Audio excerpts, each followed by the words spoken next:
Sanesna budaya Sunda pendengar sadayana sakumaha anu dipedar kamari harita Nyai Kembang nuju aya di perjalanan bade nepungan ka guruna.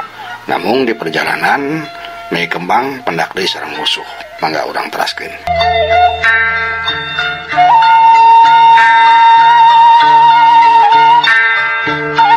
Kakargeh crek Nyai Kembang nicak lemah. Ujug-ujug aya bayangan hideung ngolebat nirang. Gerakana kacida cepetna.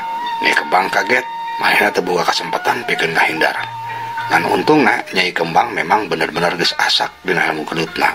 Waktu serangan musuh tinggal sabaraha jengkal deui kana awakna, Nyai Kembang sakilat nada serangan ngagunakeun jurus sajajar. Leungeun kenca dipake nakis, sakaligus leungeun katuhna malik dipake nyerang musuh. Ngan dina kayan kitu anu jadi musuhna ge sarua rancingeusna. Serangan Nyai Kembang ditakis ku pigeulang leungeunna.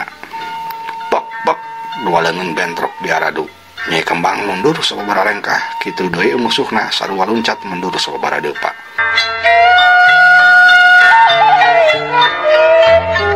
Si Horeng serangan musuh Nyai Kembang teu cukup sampai di dia. Barang srek sukuna nincak lemah. Lir nincak besot, awak mahena ngampul deui, tuluy muih siga kolecer, dua sukuna rapet. Rek ngababad kan awak Nyai Kembang. Atuh Nyai Kembang reuas deui bae. Buru-buru mahena ngalabuhkeun awakna ka hareup. Blak nakoba. Plos serangan musuh ngeplos. Tapi eta serangan musuh bener-bener luar biasa. Dina kayan kitu masih kena bisa muterkeun deui tendanganna. Tuluy malik deui ngahantam Nyai Kembang anu keur aya dina kayan ngobak dina taneuh. Hiu kadenge angin serangan musuh Nyai Kembang menilbang baraan. Kurentel buru-buru Nyai Kembang kurentel ka kenca. Bluk kadenge suku musuh ngahantem lemah sampai taneuh karasa inggeung. Ari Nyai Kembang geus hasil ngorjat hudang deui. Katempo dadana turun naik, napasna kadang ngahegak. Luar biasa, gerakanna kacida cepetna. Saha manehna sabenerna? Aing kudu hati-hati. Cek kerentes hate Nyai Kembang. Karek ge Nyai Kembang ngarenghap. Musuhna geus katempo ngablesat deui rek nyerang. Dua leungeunna disodorkeun ka hareup, gerakanna bener-bener cepet teh kilat. Angin serangan kadenge menengah hiuk bangwaraan. Nyai Kembang bener-bener ruas teu aya jalan deui pikeun nyelametkeun diri. Kapaksa manehna nyodorkeun dua peureupna pikeun nangkis serangan musuh. Cuk dua peureub diadu celeng awak Nyai Kembang ngacleng ka tukang. Hampir bae manehna nabrak kana hiji tangkal. Tapi aneh, nempo Nyai Kembang rek cilaka mah eta musuhna buru-buru luncat nyelametkeun Nyai Kembang. Gep awak Nyai Kembang ditewak. Nyai Kembang salamet tuluy awakna diturunkeun dareunan ku eta jalma. Nyai Kembang heran. Saha anjeun? Kunaon nyerang ka kuring? Cek Nyai Kembang nanya ka eta jalma. Eta jalma teu ngajawab, tapi tuluy muka tergos anu nutupan begeutna. Barang breh katempo rupa eta jalma, Nyai Kembang katempo kaget pisan, tuluy brek mah ada ku hormat. Mama guru. Cek Nyai Kembang rangkuh pisan. Si Horeng jalma anu nyerang Nyai Kembang teh guruna Nyai Kembang sorangan anu ketalahna Mama Ajengan Nurjati. Katingal anjeunna imut tuluy nepak kana punduk Nyai Kembang. Geus hudang Nyai ulah kitu, saur Mama Ajengan. Hapunten Mama guru, sim abdi rumaos Sulangung. Cek Nyai Kembang. Teu nanaon Nyai. Sabalikna Mama ge minta diampura nepungan Nyai ku cara kieu. Mama ngahaja datang mawa beja nu ku Nyai kudu dikanyahokeun. Cek Mama Ajengan Nurjati. Semohon mangga Mama. Sim abdi siap ngadangukeun wejangan ti Mama. Tembal Nyai Kembang. Satuluyna gek Mama Ajengan calik dina jukut. Sok Nyai ka dieu diuk deukeut Mama. Mama rek nyarita. Mangga Mama. Tembal Nyai Kembang bali tuluy mahna diuk caketeun Mama Ajengan. Kieu Nyai, beja ti Mama ayeuna lain beja pimbungaheun, tapi hiji beja nu matak sedih pikeun Nyai. Mangkana harapan Mama, Nyai kudu bisa sabar narima beja ti Mama. Cek Mama Ajengan. Insyaallah Mama, naon bae wartos ti Mama ku abdi bakal ditampi kalian kasadaran sareng kasabaran. Tembal Nyai Kembang. Syukur Nyai. Mama regreg ari ngadenge kitu mah. Kieu Nyai, tadi penting Mama menang hidapat. Yen Nyai bakal menang cocoba anu kacida beratna. Salin teh eta Nyai oge bakal menang fitnah. Kulantaran eta harapan Mama Nyai kudu bisa nyahareupan segala masalah anu bakal tumiba. Lantaran sakabeh kejadian anu bakal dirandapan ku hidup teh mangrupakeun takdir ti Nu Maha Kawasa. Lamun Nyai bisa ngaliwatan ujian ku kasabaran, insya Allah kaharupna Nyai bakal tinanggih jeung kasukumaan. Lantaran kitu keterangan dina Al-Qur'an ge.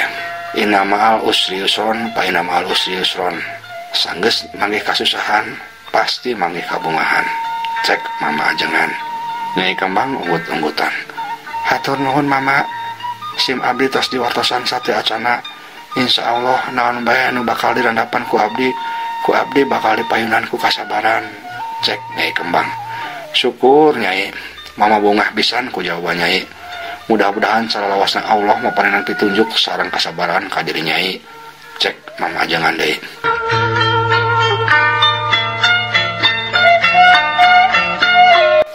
Hapunten Mama, sim abdi oge bade tumaros. Cek Nyai Kembang. Rek nanyakeun naon Nyai, sok bae lamun Mama bisa ngajawabna, meureun kumaha bakal dijawab. Cek Mama Ajengan. Kieu Ama, tadi abdi nyusup ka markas tentara Kenil, si horeng maraneh teh licik Ama. Dina waktos enjing bade aya rombongan Menir Edward anu bakal ngalangkung ka Lambur Cikawung. Maranehna tos karencanakeun bakal ngalakukeun kakacauan. Rombongan Menir Edward bakal diserang ku maranehanana. Ngahaja manehna ngalakukeun kitu teh tujuanna supaya Walanda nuduh ka bangsa urang. Ayeuna naon nu kedah dilakukeun ku abdi?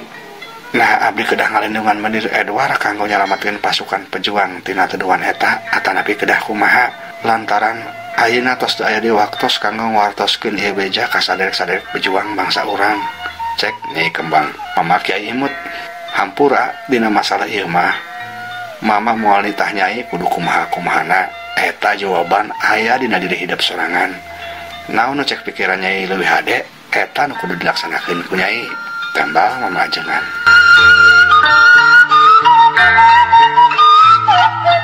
Nyai Kembang unggut-unggutan. Oh mohon atuh Mama, pamik kitu mah abdi langkung gamblang. Insya Allah abdi bade ngemutan. Mana nu langkung saya anu kedah dilakukeun ku abdi. Cek Nyai Kembang. Mama Ajengan imut deui. Bari nepakan tak-tak Nyai Kembang, pok manehna nyarita. Tah kitu Nyai. Geus wayahna Mama geus waktuna kudu ngulang deui. Kade ya, sing inget Nyai kana papatah Mama. Sing sabar dina nyanghareupan segala masalah. Mama Ajengan pamit. Mohon atuh Ama. Nyai Kembang tuluy munjungan. Assalamualaikum. Waalaikumsalam. Geus kitu mah blesat Mama Ajengan Nurjati ngablesat tuluy les tungkat tempo deui. Ari Nyai Kembang masih kena ngahulang tapi teu lila mah lagi ngablesat indit. Cag urang tunda heula.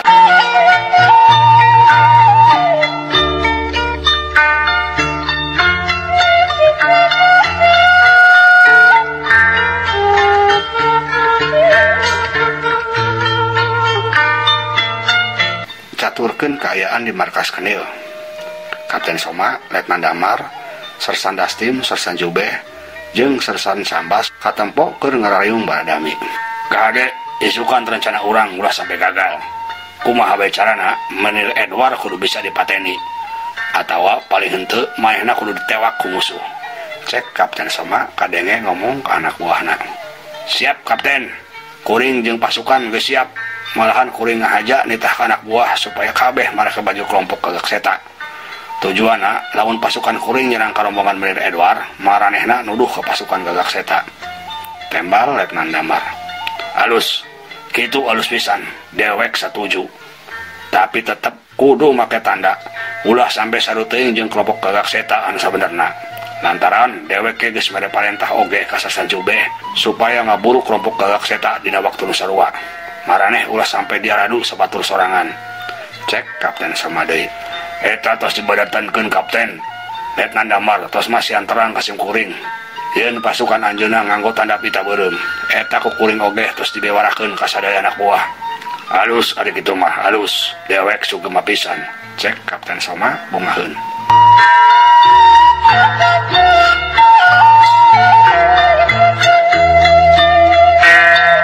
Keur kitu kurunyung aya saurang anggota Kenil ngale laporan. Lapor Kapten, rombongan Menir Edward ayeuna tos aya di perbatasan. Cek eta prajurit Kenil ngale laporan. Kapten Soma kaget.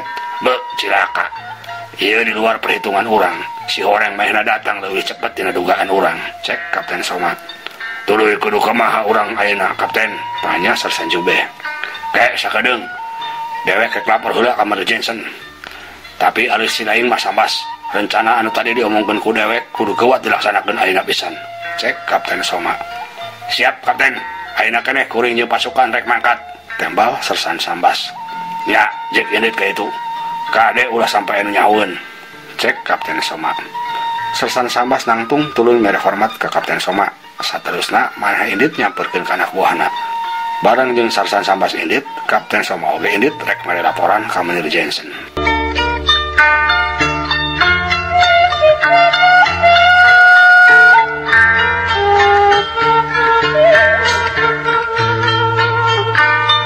Kapten Soma geus aya di ruangan Menir Jensen. Si Horeng Menir Jensen masih keneh ngalamer jeung Nyai Dasmah. Tok tok tok, Kapten Soma ngatrokan panto kamar. Kadengieun ku Menir Jensen. Pok Menir Jensen ngomong. Siap itu? Tanya Menir Jensen di jero kamar. Saya tuan, Kapten Soma mau melapor, tembal Kapten Soma. Apa tidak bisa nanti laporannya Kapten? Ik lagi kepalang tanggung nih, cek Menir Jensen. Ini penting sekali tuan. Ini soal Menir Edward. Mereka sudah sampai di perbatasan, tembal Kapten Soma deui. Ngadenge kitu mah Menir Jensen kaget. Apa dong sih? Kenapa itu bisa terjadi? Nih. Cek Menir Jensen bari tuluy hudang. Gap kana pakaiana tuluy dipake. Maaf Nona Dasmah, kita lanjut lagi ntar malam ya. Sekarang ada hal yang lebih penting dulu. Cek Menir Jensen bari tuluy leumpang muka panto kamar. Ari Nyai Dasmah katempo si ganuh handeul. Aya bae gangguan teh, cek gentes Nyai Dasmah. Bari main lagi tuluy hudang, rap bajuna dipake, tuluy turun tina enggon nuturkeun Menir Jensen.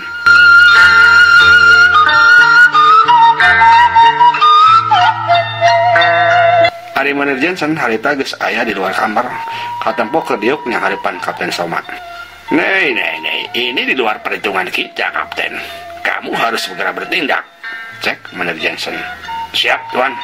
Saya sudah siap dengan semua rencana, tembal Kapten Soma. Bagaimana rencana kamu buat menghalau itu Menir Edward? Ik harus tahu, tanya Menir Jensen.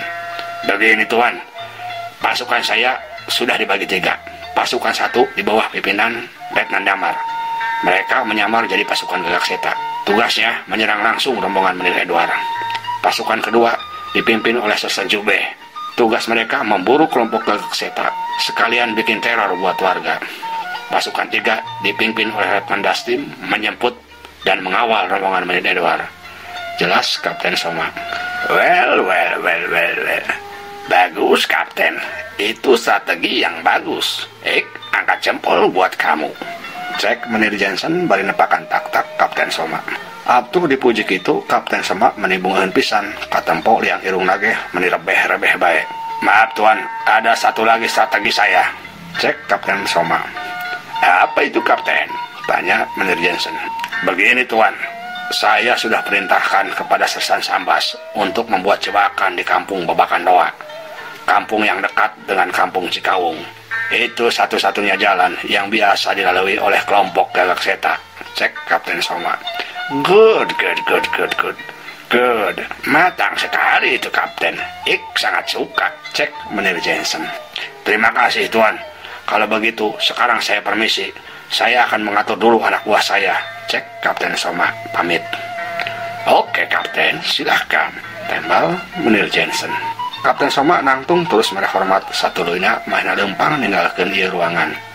Tapi langsung digeruan deui ku Menir Jensen. Tunggu Kapten, ik ada yang lupa, cek Menir Jensen. Reg Kapten Soma eureun, tuluy malik deui ka Menir Jensen. Wah, halus ya, sigana mah dewek rek dibere duit ya. Kieu untungna ada gabung jeung urang walana mah, cek gerentas sate Kapten Soma. Nya bae Menir Jensen katampo ngaluarkeun duit tina dompetna. Satuluyna maehna ngagupayan Kapten Soma terus mikeun duit. Ini buatmu Kapten, cek Menir Jensen bari mikeun duit ke Kapten Soma. Ku Kapten Soma langsung diterima.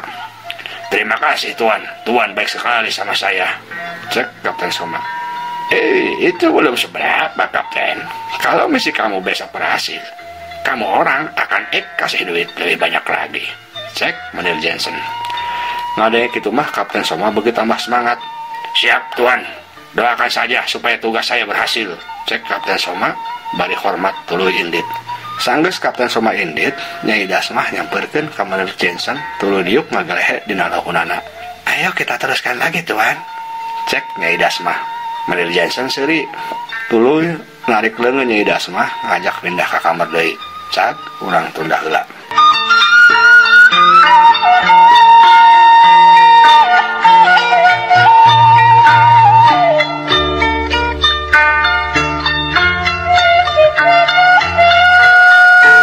Ayeuna urang saturkeun kaayaan di markas para pejuang Gagak Seta anu geus lila katunda. Harita maranehna geh keur ngayakeun babadamian dipimpin ku Darma Seta jeung Den Arip salaku panglima pasukana. Ieu kaayaan kacida pentingna pikeun perjuangan urang. Kumaha bae carana urang kudu bisa ngahancurkeun rombongan Menir Edward. Geus waktuna lemah cai urang bebas di kakawasan jalma deungeun. Cek Darma Seta kade ngomong penuh semangat. Satuju. Anak buahna nu hadir raeng saur manuk. Kudantara kitu, urang teu bisa ngandalkeun bae kemampuan urang dina ulin bela diri. Tapi strategi perang oge kudu digunakeun. Cek Darma Seta deui. Nu haladir saur manuk deui ngaromong satuju.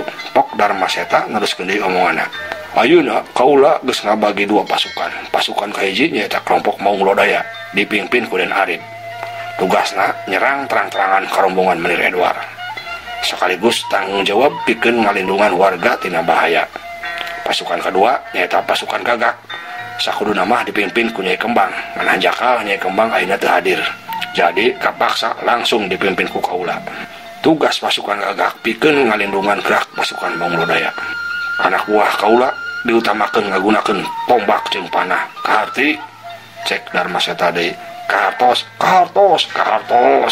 Cek anak buah Darma Seta saur manuk. Syukur ari kaharti mah. Ayeuna bisi Den Arip boga ide dina penyerangan. Sok bewarakeun ka kabehan. Cek Darma Seta nanya ka Den Arip. Satu acana simkuring nganuhunkeun ka ketua anu atos masihan waktos kanggo simkuring cumarios. Naon anu ceraskeun ka ketua pantas sekap dina strategi. Simkuring taat sareng patuh. Mung manawi sakedik kuring nambihan. Pasukan Maung Lodaya anu dipimpin ku simkuring bade dibagi dua deui. Pasukan kahiji anu dipimpin langsung ku simkuring bade bertahan di kampung Babakan Loa. Anu pasukan kedua anu dipimpin ku Ayah Darma Haji gaduh tugas kanggo nyerang langsung sekaligus mancing musuh ngudag ka Babakan Loa.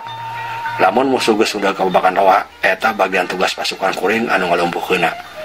Manawi kitu tambihan ti simkuring ketua. Cek Den Arip ngajelaskeun rencana manehna. Darma Seta unggut-unggutan. Halus pisan eta strategi teh Den. Kaula satuju pisan. Cek Darma Seta. Pami kitu simkuring nyungkeun izin ka ketua. Pasukan simkuring bade angkat ayeuna pisan pikeun ngatur strategi di Babakan Loa. Cek Den Arip minta izin rek indit ayeuna. Mangga Aden. Sok laksanakeun naon bae nu sakirana penting cek pamikiran Aden. Darma Seta ngijinan usul Den Arip.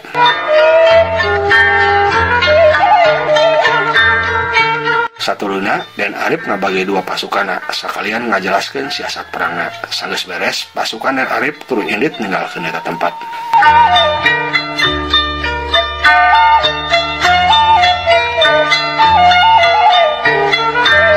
Ayeuna cuang saturkeun Den Arip jeung pasukana anu lumampah nuju ka kampung Babakan Loa. Marehna ngahaja leumpang ngaliwatan luhur pasir supaya ulah kanyahoan ku jalma rea. Barang anjuk di luhur pasir saluhureun kampung Babakan Loa, Den Arip nitah kakabehan supaya hareureun. Eureun di dieu. Cek Den Arip bari ngacungkeun leungeunna. Reg kabehan hareureun, pok Den Arip made perintah. Sahlan. Coba ku lain tempo situasi dihandap. Panentah Den Arip ka salah saurang anak buahna anu ngaran Sahlan. Siap Panglima. Tembal Sahlan bari tuluy mainan tuturubut turun ka handap.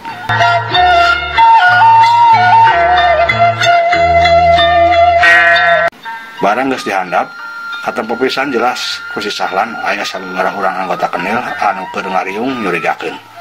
Si Horeng maina teh Kenil anu diparentah ku Kapten Soma pikeun nyejebakan di lembur Babakan Loa.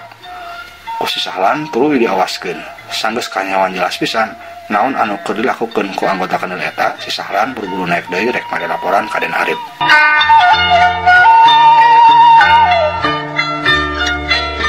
Teulilah si Sahlan geus aya di luhur bari laporan. Lapor Panglima, di kampung Babakan Loa aya sababaraha urang anggota Kenil nu keur nyejebakan. Ayeuna naon nu kudu dilakukeun ku urang, cek si Sahlan. Ngadenge kitu Den Arif malah katampo seuri.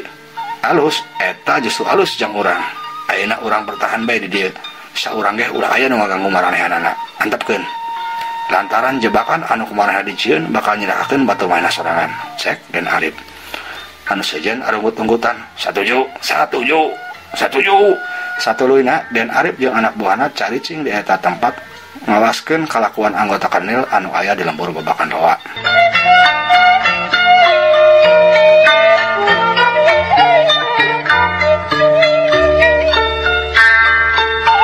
Mitra budaya Sunda panenengan sadayana manawi sakitu heula dongeng Sunda anu judulna Nyimas Kurniasih atanapi Kajen Ajur Tutumpuran bagian kalima.